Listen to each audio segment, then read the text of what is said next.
Hi everyone, so today's topic is peptic ulcer, जिसको हम डेक्यूबिटस ulcer भी बोलते हैं। सो मेनली इसके अंदर होता क्या है, जो हमारा जीआई ट्रैक्ट होता है या हमारा स्टमक ड्यूडेनम वाला पार्ट जो होता है, उसमें क्या हो जाता है, ओपन सोर्स देखने को मिलते हैं। सो वो ओपन सोर्स किस वजह से मेनली हो जाते हैं, अगर हम देखें तो वो हमारा HCl की वजह से होता है, मतलब कि ज़्यादा प्रोडक्शन की वजह से होता है। अगर हम इसके मोस्ट कॉमन कोज की बात करते हैं तो वो होता है हमारा हेलिकोबैक्टर पाइलोरी। सो ये क्या होता है, एक हमारा ग्राम नेगेटिव बैक्टीरिया होता है और इसमें जो फ्लैजेलास होती है वो स्पाइरल शेप की होती है। इसके अलावा अगर हम कोजेस की बात करें तो जैसे पेशेंट ज़्यादा ही इंटेक करता है किसका, कैफीन का, कॉफ़ी का, टी का, या फिर कोई NSAIDs ले रहा है, इन्फ्लामेटरी जो हमारी मेडिकेशंस होती है, ड्रग्स होती है, उनका बहुत ज़्यादा यूज़ कर रहा है, उसके अलावा कोई स्टीरॉइड ले रहा है एक्सेस अमाउंट में, तो ये सारे भी कोज क्या होते हैं, लीड करते हैं जाके किसमें, पेप्टिक अल्सर में या फिर गैस्ट्रिक अल्सर में। सो मेनली जो हमारे गैस्ट्रिक अल्सर्स होते हैं उसको हम 3 पार्ट्स में डिवाइड करते हैं: oesophageal ulcer, gastric ulcer and duodenal ulcer.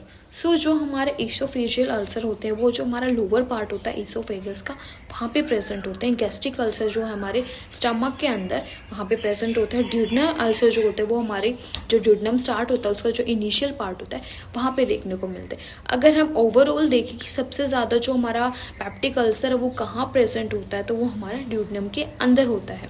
अगर किसी को गैस्ट्रिक अल्सर हो जाते हैं तो उसमें हमें क्या देखने को मिलता है, हीमेटमेसिस देखने को मिलता है, मतलब वोमिटिंग के साथ ब्लड आएगा। अगर किसी को ड्यूडेनल अल्सर हो जाते हैं तो उसमें क्या होता है, जो उसका स्टूल होता है उसमें ब्लड देखने को मिलेगा, जिसको हम क्या बोलते हैं, मेलेना बोलते हैं। सो अगर हम देखें तो गैस्ट्रिक अल्सर वाले केस में क्या होगा, आप खाना खा रहे हो तो आपको खाना खाते खाते क्या फील होगा, जैसे आपके स्टमक में पेन हो रहा है। But in the other side अगर हम ड्यूडेनल अल्सर में बात करें तो आप जैसे खाना खाओगे आपको पेन नहीं होगा, बट खाना खाने के 2-3 घंटे बाद आपको क्या, पेन शुरू हो जाएगा। अगर हम मैनेजमेंट की बात करें तो मैनेजमेंट में हम क्या देते हैं, पेशेंट को एस्ट्रो ब्लोकर्स देते हैं, जिसके अंदर हमारे रेंटिडिन, सिमेटिडिन आते हैं। उसके बाद हम PPI देते हैं, जैसे हमारे पेंटाप्रोजोल हो गए, ओमेप्रोजोल हो गए, या फिर हम एंटासिड्स देते हैं जिसके अंदर आते हैं हमारे sodium bicarbonate, hydroxide and calcium compounds. उसके अलावा हम पेशेंट को गैस्ट्रिक प्रोटेक्टर्स देते हैं। वो क्या करते हैं, जो हमारे सोर वाला एरिया होता है वहाँ पे जाके क्लाइनिंग बना लेते हैं, जिससे क्या होता है, जो HCl का प्रोडक्शन होता है या HCl सिक्रेशन हो रहा है वो वहाँ पे जाके उसको अफेक्ट नहीं करता, जिसकी वजह से पेन नहीं होता। तो हमारे जो गैस्ट्रिक प्रोटेक्टर्स होते हैं वो एक इसमें हम यूज़ करते हैं मीज़ोप्रोस्टोल या फिर सेक्रालफेट। उसके बाद हम पेशेंट को एंटीबायोटिक थेरेपी भी देते हैं, जिसके अंदर हमारे ट्रिपल और क्वाड्री थेरेपी जो होती है वो चलती है। Thank you.